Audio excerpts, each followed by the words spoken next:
Welding is not gluing metal together. It is not sealing. It is not burning. It is not forcing two pieces into place. Welding is the process of turning two separate pieces of metal into a single solid material. If you like similar educational content, please like, subscribe, and share the video with your friends. At the point where the weld is made, the metal is heated until its internal structure breaks down and the atoms are free to move almost like a liquid. The same thing happens to the second piece being joined. And then something very important happens. The atomic structures begin to mix. Not side by side, not surface to surface, but from the inside. When the metal cools down, the atoms lock back into place, but no longer as two separate objects. They become one structure. This is why a proper weld is not attached. It is built into the metal itself. If done correctly, the joint can be as strong as the original material, sometimes stronger. For this to happen, enormous heat is required. Steel must reach temperatures comparable to a furnace. Aluminum melts faster, but reacts instantly with air. Copper spreads heat so quickly that it is difficult to concentrate energy in one place. Every metal behaves differently. There is no universal welding method. Each material demands a different temperature, technique, and environment. Heat can be delivered in many ways. An electric arc, a gas flame, a laser beam, mechanical friction, a beam inside a vacuum chamber. All methods have the same goal: heat the joint, protect the rest. Most welding also uses filler material. This is a metal wire or rod that melts into the joint and becomes part of the structure. It is not glue, it is construction material. If the filler does not chemically match the base metal, the joint will fail. The environment matters just as much. Hot metal reacts instantly with oxygen and nitrogen. Hydrogen causes hidden cracking. Without protection, the joint becomes weak from the inside. This is why shielding gases are used. They push air away from the weld. They create a clean, invisible chamber. Inside it, metal can melt safely. Welding is not brute force. It is material science. Heat, structure, chemistry, time. One mistake means a weak joint, a hidden defect, a future failure. Welding is not a trade. It is responsibility. To truly understand welding, you have to go where the eye cannot see, into the internal world of metal, where billions of atoms are arranged into an invisible crystal structure that gives the material its strength, flexibility, and resistance to stress. In solid metal, atoms are not randomly placed, but locked into a precise geometric pattern that repeats in every direction, forming a lattice that holds the entire object together. When metal is heated, these atoms begin to vibrate faster and faster. As temperature increases, the bonds between them weaken. Spacing grows. Structure loosens. Eventually, the lattice collapses. The metal no longer behaves like a solid. It behaves like a liquid. Not water-like, but mobile and unstable. When two molten edges meet, their atoms do not press together. They intermingle. They flow across the former boundary. They lose all identity. And for a brief moment, the idea of two separate objects disappears. As the metal cools, the atoms slow down and lock back into a solid form.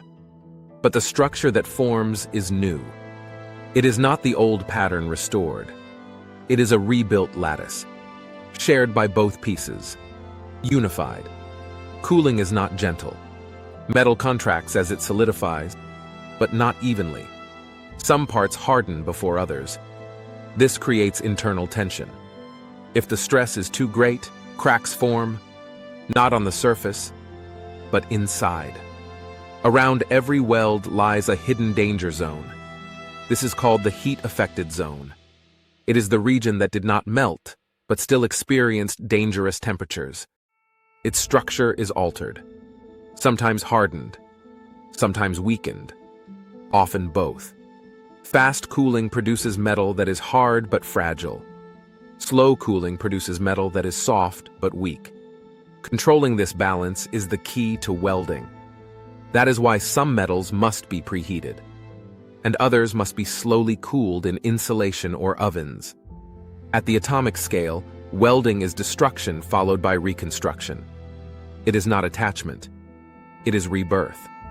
Although the goal of all welding methods is the same, the way heat is delivered into the metal is completely different, and this single factor determines how deep the melt goes, how strong the bond becomes, and where each method can be safely used. One of the most common techniques is arc welding, where an electric current jumps across a small gap and creates a plasma arc hot enough to melt steel in seconds. In basic arc welding, the electrode itself melts and becomes part of the joint while its coating produces a protective cloud that shields the molten metal from the air. In gas-shielded methods, the electrode may not melt, and instead an external gas such as argon or carbon dioxide protects the weld area from contamination. Gas welding works differently. Instead of electricity, it uses a flame created by mixing fuel gas with oxygen. The flame is hot, but less concentrated, making it more suitable for thin materials and repairs rather than heavy structural work. Modern industry uses laser welding, where a focused beam of light delivers extreme energy to a pinpoint location. This allows for microscopic precision and deep penetration without heating the surrounding metal. This method is common in electronics, automotive manufacturing, and medical equipment. Some applications use vacuum-based welding, where electron beams strike the metal in a chamber with no air. The absence of oxygen allows extremely pure welds for aircraft engines and high-performance components. Another category is friction welding. In this method, metal does not melt. Instead, intense rubbing generates heat until the surface becomes soft enough for the atoms to merge under pressure. It is bonding through motion, not flame, not electricity. Each method has its strengths and weaknesses. Some are fast and crude. Some are slow but surgical. Some are cheap and portable. Others cost millions and live inside sealed chambers. Choosing the wrong method is not an error. It is failure by design. When a weld fails, it rarely breaks cleanly in one dramatic moment. Most failures begin quietly, deep inside the metal, long before anything is visible. One of the most common causes of failure is incomplete fusion.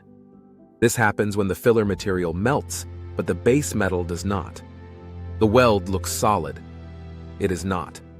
Inside, the atoms never bonded. The joint is cosmetic, not structural. Another hidden killer is trapped gas. During welding, bubbles can form inside the molten pool and become locked in place as the metal hardens. These gas pockets are called porosity. They reduce the actual load-bearing area and create internal cracks waiting to grow. Solid particles trapped inside the weld are called inclusions. These can be slag, oxide layers, or dirt. They interrupt the crystal structure and prevent the joint from becoming one continuous material. A weld with inclusions is a broken bone sealed in skin. It may look healed, but it is not. Hydrogen is one of the most dangerous elements in welding. It enters through dirty metal, wet electrodes, or moisture in the air. Once inside the hot metal, it creates microscopic cracks after the weld has cooled. This is called delayed cracking. The joint may look perfect and then fail days later without warning. Cooling speed is another silent threat. If the metal cools too quickly, it becomes hard and brittle. If it cools too slowly, the grain structure grows too large and becomes weak. Both lead to failure over time. The highest risk zone is not the weld itself. It is the metal next to it. The heat-affected zone changes structure without melting. This area often becomes the weakest point. Bad design also kills welds. Poor joint geometry can concentrate force into one small spot. Even a flawless weld will break if the structure forces stress into the wrong place. A good weld is not the one that looks smooth. It is the one that survives pressure, vibration, and time. Welding is not just physically demanding. It is biologically violent. The human body is not designed to stand inches away from light hot enough to melt steel. The welding arc produces extreme ultraviolet and infrared radiation. Looking at it without protection causes immediate damage to the surface of the eye.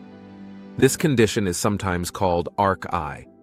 It feels like sand inside the eyes. Pain, burning, temporary blindness. Repeated exposure leads to permanent damage. Molten metal is another threat. A single drop can burn through clothing and skin instantly. It does not warn. It does not slow down. It destroys tissue on contact. This is why protective gear is thick, heavy, and fire-resistant. Fashion does not matter. Skin does. Welding fumes are unseen poison. Metals do not just melt, they evaporate. The air fills with microscopic particles and toxic gases. Zinc causes metal fume fever. Manganese affects the brain. Chromium and nickel increase cancer risk. Breathing unfiltered welding smoke is slow damage over time. Electric shock is real. Welders use machines that move hundreds of amperes of current. A damaged cable. A wet surface. One mistake. A heart stops. Long-term welding damages joints and spine. Sitting twisted. Leaning forward. Holding heavy tools. The body wears out faster than it heals.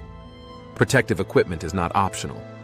It draws the line between seeing and blindness, breathing and damage, life and heartbeat. Welding is not a hobby. It is controlled danger.